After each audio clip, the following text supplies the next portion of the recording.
Ovechkin tonight. He's a superstar, but he's also 11th in the National Hockey League in hits. And he sets this play up from a big-time hit there on Tucker. That releases the puck, and then Backstrom finds Ovechkin as he is able to get away from Tucker because Tucker can't recover from the hit. And then Kozlov has a gift afterwards from that blast from Ovechkin. Well, the Leafs have not been able to take advantage of some juicy rebounds off Brent Johnson. Victor Kozlov does here as Antropov is down in front of the penalty box. And the Leafs infirmary is growing by the minute. Rudy Cantu over to take a look at him. Here's this Ovechkin hit again on Tucker.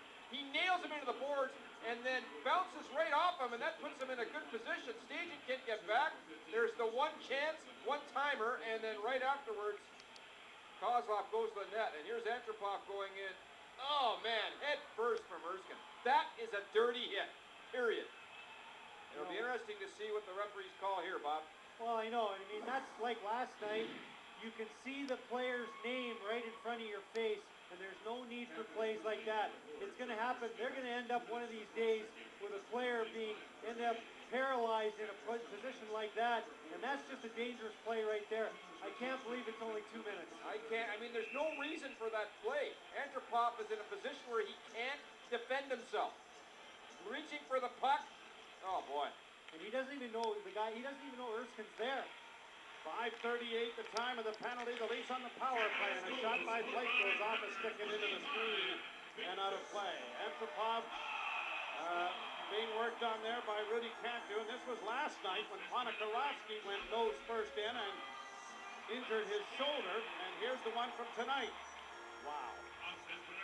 Cross-check. I mean, I'm surprised it's just two, but worth the price of admission. Lang in over the line. David Steckel played around back of the net. Steckel trying to free it up, and it is fired away by Kabina. On the wing to Sundin, and quickly ahead for Yuri Tlusty. He's got his head down and paid for it. He was searching for that puck in his skates, and Quinton Lang took advantage of it as Johnson stops the shot off the rush to hold on. Well, hit the jackpot. It's Lucky 7. Watch the game. Get the code. Go to mapleleafs.com/Lucky7 to enter. Lucky 7 on Leafs TV. 7 games. 7 chances to win a pair of Leaf tickets.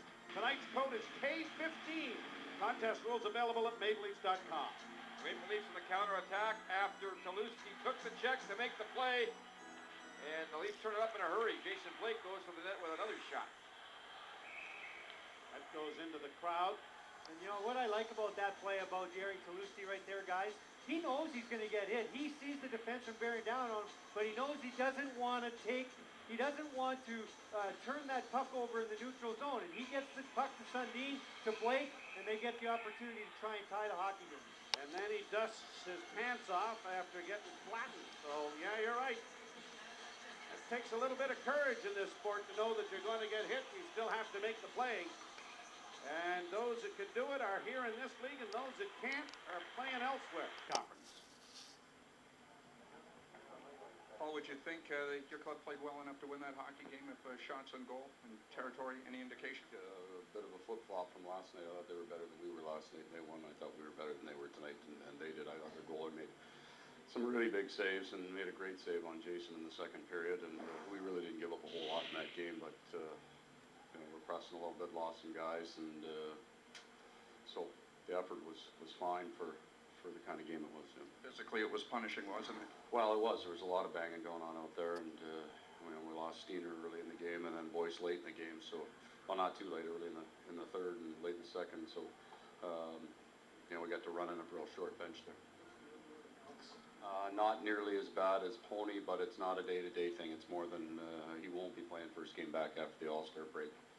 And Boyce looks more like Ponikarovsky, to be honest with you. It's more significant. So he's not day-to-day, and I don't think he's a week away. So it's the same injury. You guys are playing decently through all this, but you know you have to put together a real brilliant streak to get out of this. No, we do, and we're starting to lose some of the key members, and but we'll just have to play as tight as we possibly can and give Vestas an opportunity to keep us in the game like tonight, even though I thought we generated some pretty darn good offense. got nailed from behind. And I mean, there's not much you can say because you could get in trouble. But I mean, these penalties are only being called for 2 minutes. That's 2 and 2 nights that have been from behind. I think we're seeing a more physical brand of hockey being allowed in the game. I don't necessarily have a problem with that. I prefer that we're not carrying guys off the ice and losing them for weeks at a time, but there's certainly more hitting in our game now. Well, last year after the All-Star break, your team put together the best streak of the season. I think you won 5 in a row, and it really allowed you to stay in the playoff hunt. Do you remember was it something coming out of the break where the guys rested and refreshed? I mean, I guess you're hoping that Lightning... You know, I think we actually started to get some guys back at that time. And we're hopeful that Brian's not too far off, that we can look forward to him. Carlo, we'll see. But we've got some holes up front now that are going to take a little while, and we're going to have to get some of the younger guys that have been waiting patiently for their opportunity and give them a chance to play. Overall, the last 7 games, I think 3 or 4 wins, 3 or 4 close losses. How do you feel that the team's responded, especially with the last 2 games? We played a far superior style of game. It's been a little frustrating, I think, for some players, but for the most part, they understand, and sometimes injuries do that to your team, that you realize that you have to play as tight as possible.